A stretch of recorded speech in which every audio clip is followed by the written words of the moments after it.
Hi, Kelsey. How's it going? Good. How are you, Andy? I'm doing well. Thank you for joining me tonight.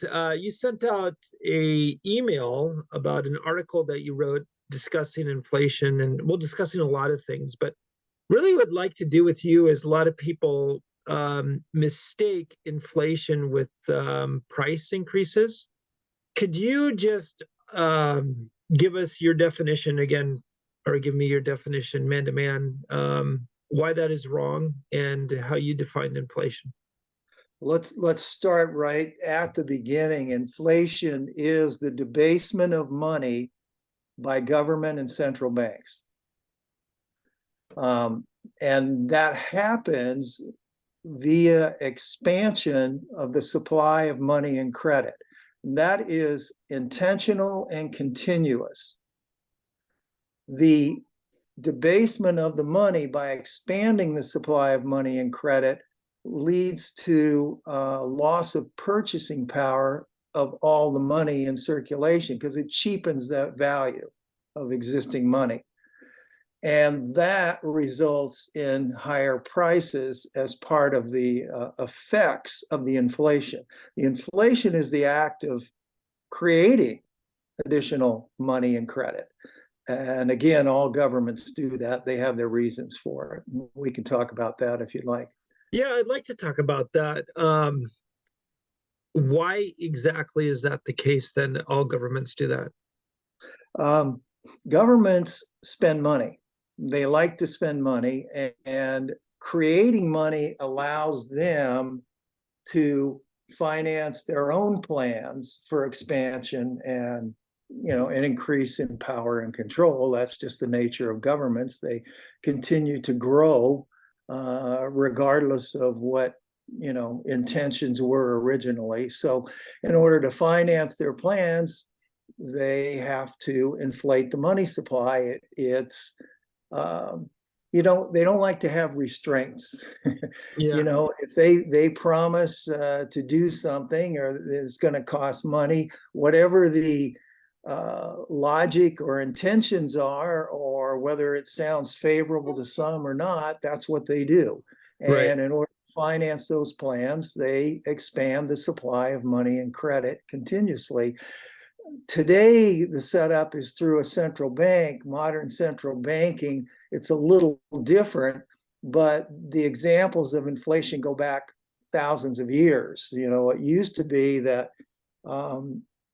monarchies would clip coins, The coins, right. precious metal coins, and they would simply, when they collected taxes, they would put a tiny punch hole in, and then they'd melt down all the clippings and recast them in the form of additional coins. And all these coins were circulating together, and they all had the same value, presumably, except some of them had tiny holes in them. Well, sooner or later, people said, wait a second, this isn't the same as this. Well, that's an example of some of the earliest forms of inflation. But once the printing press was invented, and then you got to paper substitutes, and there are stories about how that started as well. But gold was original money. It's not just that it's real money. Gold was money before paper.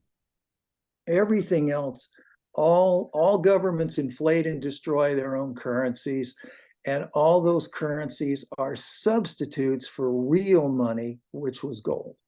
Right.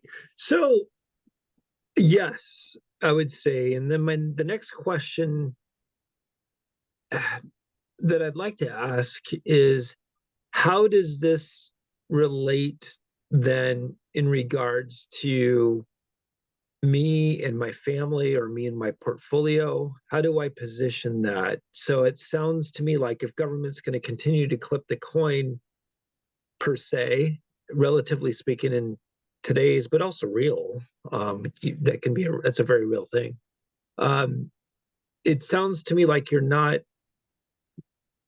don't see the world through the lens of deflation, if you would. Is that Well, correct? you have the ongoing inflation, the cheapening, and that's been going on since the inception of the Federal Reserve. Right. So since the inception of the Federal Reserve, which was in 1913, the purchasing power of the dollar has declined by 99%. So one penny today is the equivalent of or excuse me, a dollar today would be the equivalent of a penny 100 years ago. If you take a dollar from 100 years ago, all that's left is about a penny. So it's a 100-fold increase in the cost of living, basically. That's what's happened. Now, that's happened over a period of time. 100 years or over 100 years, yeah. And it varies as to what, that's one of the keys here, is that the effects of inflation are unpredictable. We don't know how it's going to show up in terms of quantity or how people will react to it.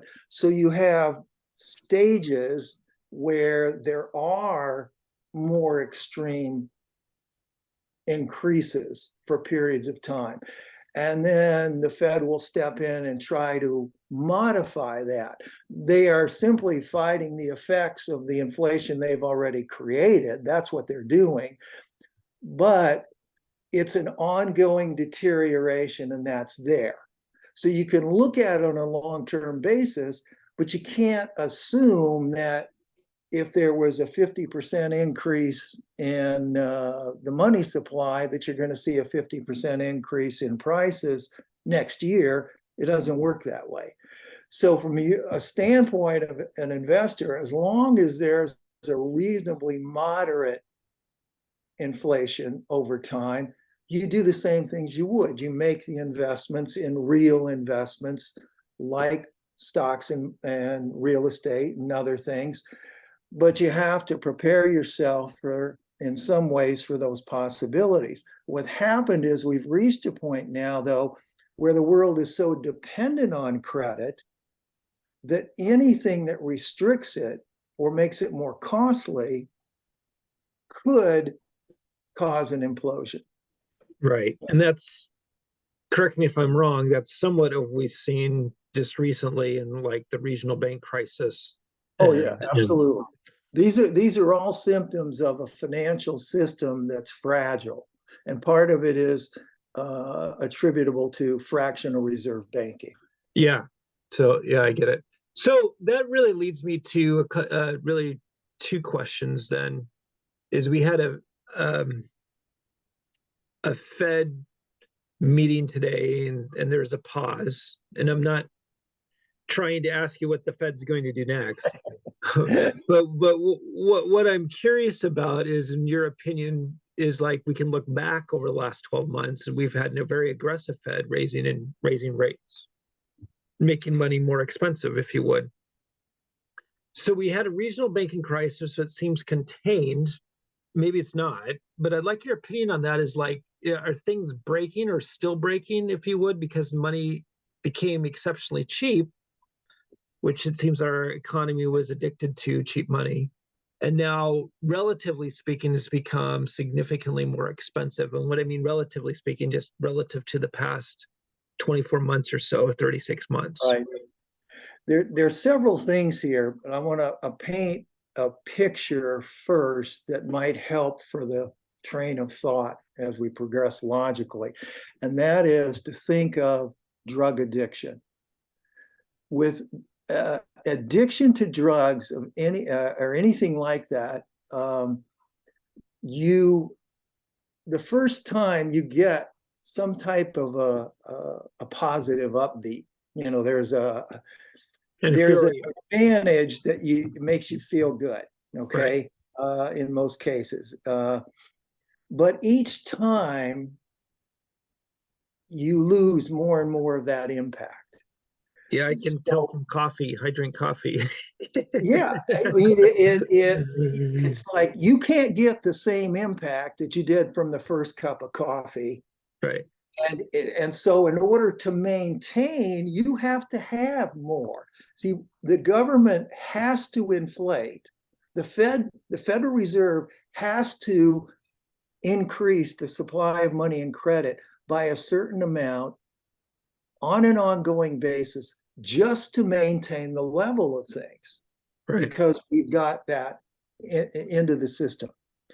And there is a point where you start to see the symptoms in more, as you continue to increase that addiction, you become more vulnerable. How do you get out of that? So if you want to stop the addiction, you stop the inflation, or you stop taking the drugs. But if you do that, you have withdrawal. Sure. Now, you could try to manage or modify those effects, but sooner or later you have to pay the price. If you want to be healthy, you can't keep eating all of the things that are hurting you, and you can't keep taking substances in your body that are causing problems, because they'll eventually create a system that, at a point where you don't get any benefits out of what you're doing, and you can't maintain any level of stability.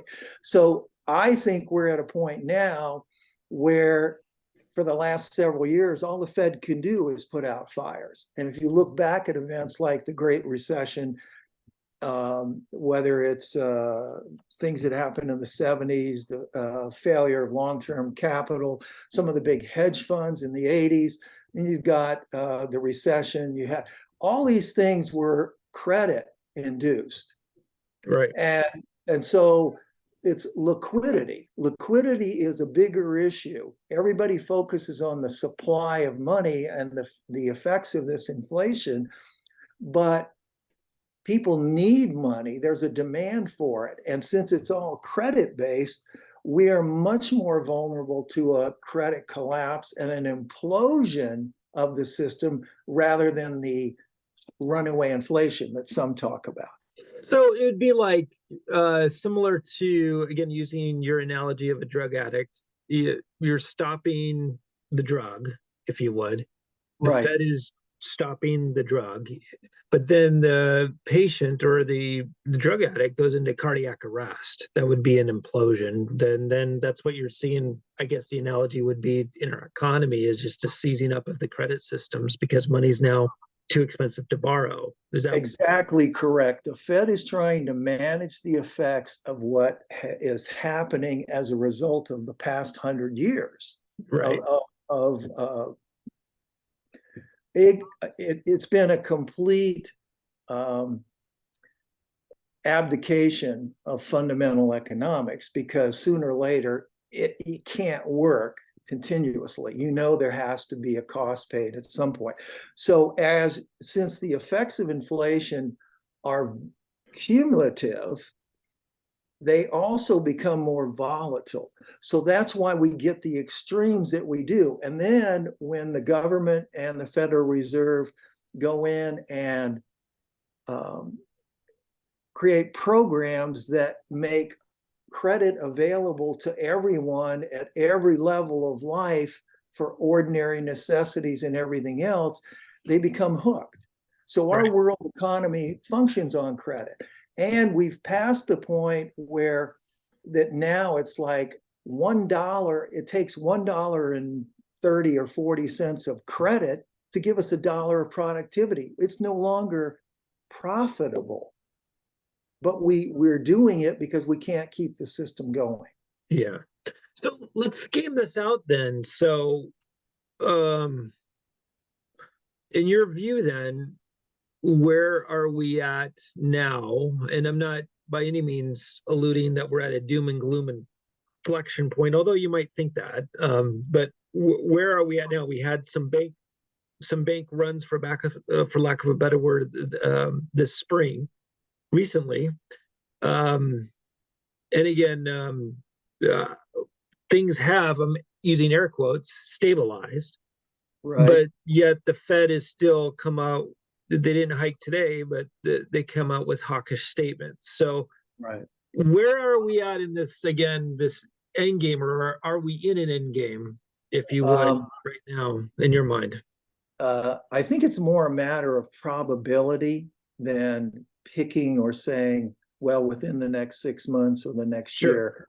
And the reason I say that is, if you look back at how serious and what the events actually were and what took place in 2008 and 2009, it's hard to believe we were able to get out of that. Well, the So, to Fed, give you a frame of reference on that, I was actively trading for a hedge fund in the markets then, and we went to cash. I want to say that I would like to say with my own ego that was, a stroke of genius, but it's probably part of that, but mostly luck. It was just, well, and fear. and yeah, I mean, we just, fear yeah, is a there motivator. was a lot of fear, Fear is a motivator. So, and I'm sharing that with you because I remember sitting outside a Starbucks sipping a coffee when everything was just imploding. And I was literally thinking, am I going to have to go out in the woods and yeah, yeah. start building a fire in a cabin and that sort of thing? Well, see, the Federal Reserve did something they had never done before. They always are involved in the open market, buying and selling treasury securities, Right. at quote, under the guise of managing and trying to encourage certain things and hopefully see economic effects that would correlate positively with their actions. That's what their hope or intention is. But what happened is there was a credit collapse. You had the mortgages, Yeah. junk bonds, auto loan, all the question of all this. And the value of those went right straight in the tank. Yeah. In order, and really what's happening here, what that means is there were no buyers. Yeah. It's like, what's going on here? We got an existing bond that's Nobody paying wants. 2%, and now it's worth half its value, and the rate is 12 or 13%, Yeah. because there's a mathematical correlation as those bond prices change. So what the Fed did is they jumped in and they didn't just buy treasuries, they also bought Mortgage-backed securities. mortgage-backed securities. Mm-hmm. Yeah. Well, that was like, what in the world is going on here? Why are we? So that helped stabilize, but for how long? And then again, how do they get rid of that? When do they start liquidating? Do they let it? I mean, because you turn right around and it dumps supply on the market. So they had to hold it, and they had to be very discreet and very subtle about what they were doing. Plus, you had the huge influx of additional credit. Part of it was the government funding, that initial 800 billion that they said, and then the Federal Reserve and involved. So they were able to do that, but it was a long time before we were able to get back to any level that somebody could say, okay, this is, now we're at least functioning. But the Fed was scared. And the reason the Fed was scared was because we weren't seeing the inflation results to a level that helped them feel better that they had gotten out of that hole and could maintain it, which is what we talked about before. If you want to maintain the activity financially and economically, you've got to have the effects of that inflation at a certain level. Well, that's part of why the Fed was concerned when they couldn't get back to the 2% increase in prices, because they weren't seeing the results of their own actions. And it took years for that. Yeah. Then they went overboard trying to get that. As they always do. COVID. Yeah. And with COVID, they just went bananas, and we can't do this again. Well, what happens? Okay. They did just enough to get us out of it and see some of the highest numbers in decades, as far as consumer prices. But a lot of that wasn't inflation. There's a good portion of that had nothing to do with inflation. It had to do with supply chain issues, which are not inflation oriented. Yeah. That is a function of disruptions in the economic chain, and that has not purchasing power or inflation per se. Yeah. But it was passed off that way because that takes some of the pressure off who's responsible for inflation? Do you think the Fed is going to say we are because we're the ones who create the supply of money and credit? They're not going to say that. So you've got an ongoing situation that never gets better.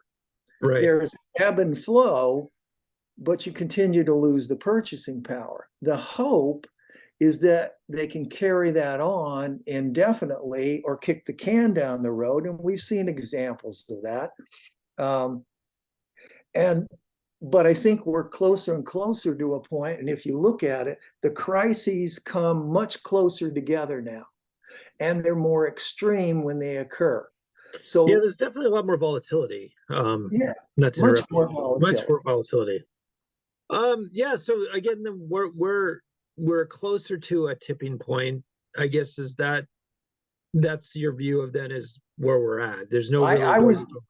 I was a full service financial planner at the end of, for the last 14 years of my professional career. And that ended, I retired in 2005. If I had to sit down with somebody today, and I do I was talk going to ask you, to what would you people, tell them? I tell them exactly what I'm telling you, but I also throw in what I used to tell clients. I say, what do you want to do? What are you trying to accomplish? What are your fears and concerns? And what are your thoughts and beliefs? Because there are people who would look at everything right now and maybe have a similar conversation that you and I are, and they'll say, I'm buying stuff. I'm buying stocks. I'm getting into real estate. Mm. Well, I'm not going to tell somebody don't do that, but I'll sure show them you need to be aware of some things. What if this happens? And Mhm. what if somebody, what if there is one of those spontaneous events that Right. change the picture? And I said, we're at a point where things can change instantly. That's a good And answer. Yeah.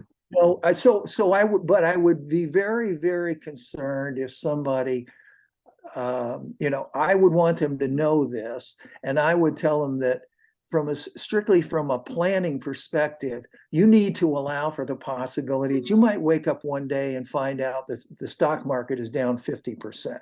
Yeah. And that what you thought was a great investment might go nowhere for the next 10 years or Mhm. lower. Mhm. And that unemployment is 25%, that we have a deflationary depression. People are so used to inflation, they can't think of anything else. Right. And it's been going on for 100 years, but now we think people have it all figured out. And that's about the time something changes. Yeah, isn't that true? I think, I feel like the risks of traditional planning and investing are much greater, and there's much more of a chance that people are going to see their life plans blown out of the water. Yeah. And that's really the way to approach. Now, that doesn't mean you put everything into gold, for example, or cash. But I would want a healthy position in both of In those, both. Sure. just from the standpoint that we don't know what's going to happen. We can't predict it, Yeah. because you just as easily have a deflationary collapse as runaway inflation. And if you have a deflationary collapse, the price of gold's going down with everything else. Yeah. As I did in 2008. So Exactly. yeah. Yeah. So, well, interesting. Well, if somebody wants to get in touch with you or has a question, share how they would do that. And yeah, share that. Easy. My website is the best place, and there's a link on there with an email. That's how I got in touch with you. Yep, it is. And that's the best. And Give that there's website. Kelsey's Gold Facts, and the URL is kelseywilliamsgold.com. And if they go there, they can read whatever they want. They can subscribe to a email notice. There's no charge, and they'll get updated on my articles, and have a couple of small short books, one on inflation and one on the Federal Reserve. available in paperback and on a digital form, and those are out there as well. But that's the best place. My articles appear on at least a dozen international and social websites, so you'll probably see my name pop up somewhere. Excellent. All right. Okay. Well, I want to thank you so much for your time, and I'd love to do it again soon, Sure. and just to get an update. And It'd yeah, be great. I have some other questions for you that I'd love to pick your brain on. But I'd be happy. Let me know, and we'll see if we can do it again. all right. Thanks so much, Kelsey. Thanks, Andy.